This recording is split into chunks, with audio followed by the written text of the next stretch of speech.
Good morning. Good morning. If I could have your attention. If I could have your attention. Welcome to 15 to Finish. Thank you for braving the weather. Early on in our conversations, we did say, well, maybe we should just all go to Hawaii instead of bringing to Hawaii. That would have been a better idea.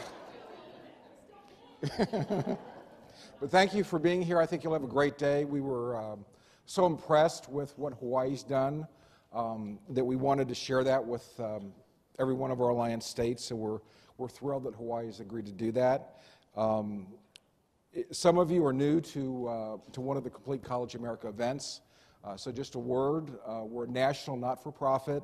We've been in existence for about 4 years. We really came together as part of originally the Gates Initiative into post-secondary education. And Gates, Illumina, Ford, Carnegie, Kellogg, USA Funds are among the foundations that support us and make these things possible. We have a very clear focus, as you might tell from our name, Complete College America. We're focused on having more students complete college. We also, as a point of leverage, focus on states, governors, legislators, key higher education officials within states as the point of leverage, because most policy in higher education is done at the state level. More recently, as part of this effort, we formed an alliance of states. When we first started, we thought we'd start with maybe 4 or 5 states. That quickly became 17 states, and now we're at 32 states. I think our friends from Wyoming were our 32nd state, thank you, in Washington, D.C. And so we're just thrilled to work with so many states across the country. As our work has evolved, we've tried to retain a focus. And so we've focused on things that we think make a significant difference, not just a marginal difference. There are probably, and somebody could write a book, 101 things to do about college completion. We're not writing that book. We are focused on what we're calling game changers, things that can make a significant difference, not a marginal difference. We start out talking about 2 things that are really conditions for change. By themselves, they don't move things, but you need to have them if you want to move the ball. First is data, and many of you participated in our data project across the country, where all of you contribute data on things like how long does it take to get a degree, how many credit hours does it take, how many students get through mediation, get through those gateway classes, how many students graduate.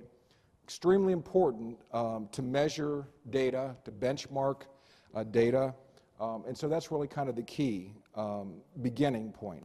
The second condition of reform is performance funding. But I need to say it's extremely important, and the landscape's changed across the country.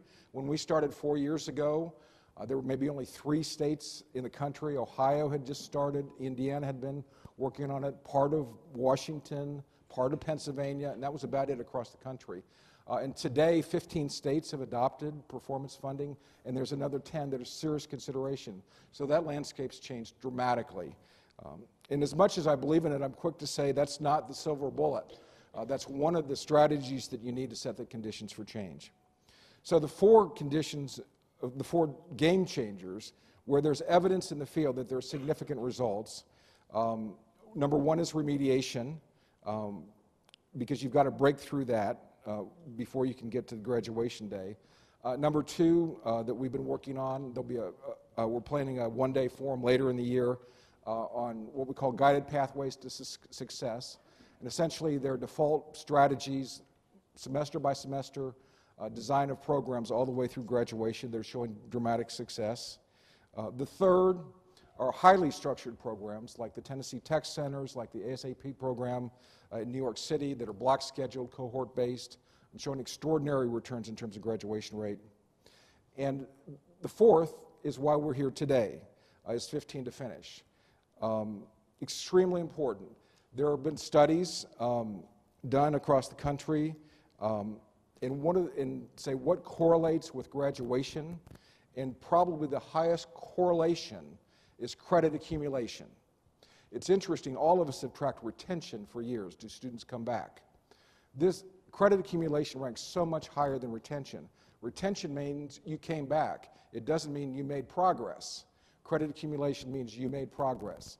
And if you look at numbers of students that get 24 credit hours, that's really the threshold in the first year. If you're ever going to graduate, you really need to get at least 24 credit hours in the first year. And 30 if you're going to be on track to graduate on time. So those are high predictors of future success. There's always, I think, feelings that, people need more time, and that's true. I know my grandmother always used to refer to me as a late bloomer, even when I was in my 40s, and I didn't appreciate that. But many, many more students can graduate on time and accumulate these credit hours. Not everybody's going to be taking 15 credit hours, but significantly higher numbers than currently can.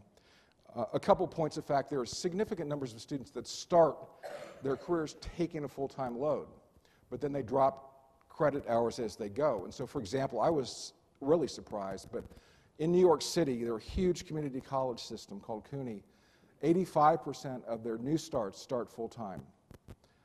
That's just remarkable. And a lot of colleges have higher first-time starts that are going full-time than we might imagine. The problem is they drop to part-time along the way. I always say, especially our four-year universities and college friends, that if you start out with 12 credit hours, you're already on the 5-year plan without any mistakes. And so that's not the best strategy to start here.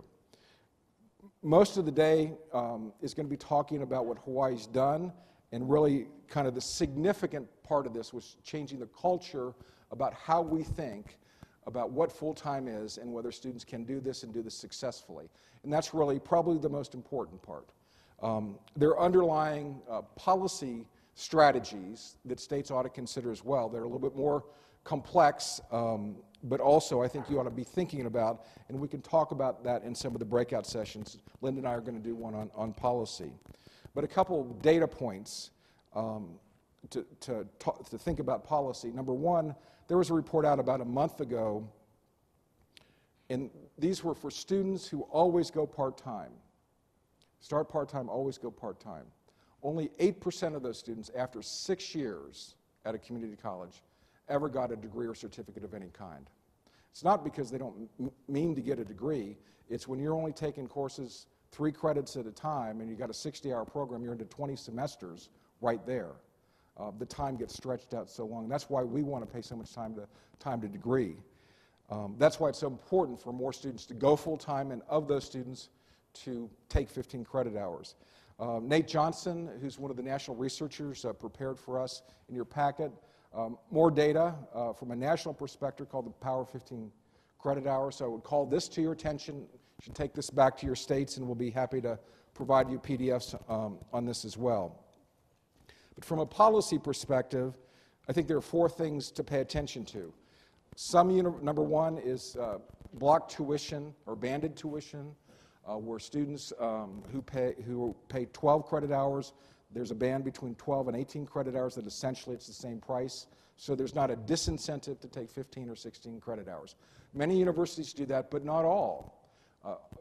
Very few community colleges do that, but some do. But that's number one in terms of policy, and that can pay dramatic returns. Number 2 is financial aid policy, and several states have adopted financial aid policy, including more recently, I think Indiana's got legislation moving through that essentially requires you to complete 30 credit hours each year to remain eligible for financial aid, where there's a pro rata reduction.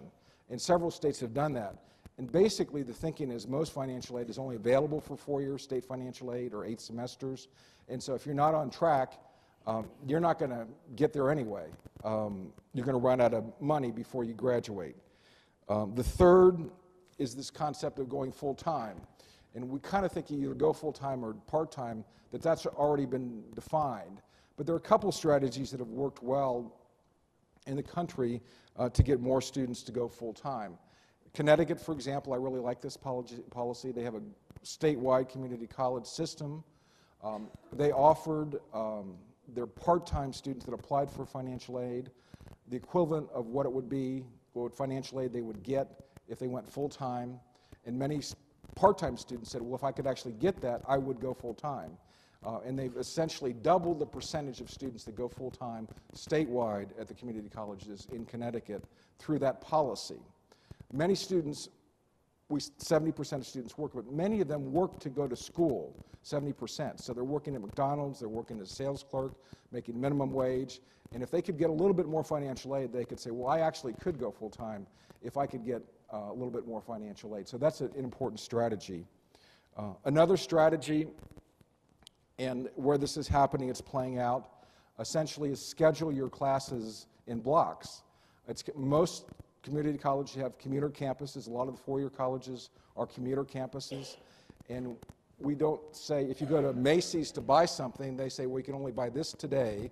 Tomorrow you can come back and buy this, and Wednesday you can buy that. But that's how we organize schedules for students. We spread it across the week rather than blocking the schedule, so they come, get a huge amount of education, and then that lets them, like New York City, for example, they have morning block and they have an afternoon block, which gives more students time to work and more students time to go with their families.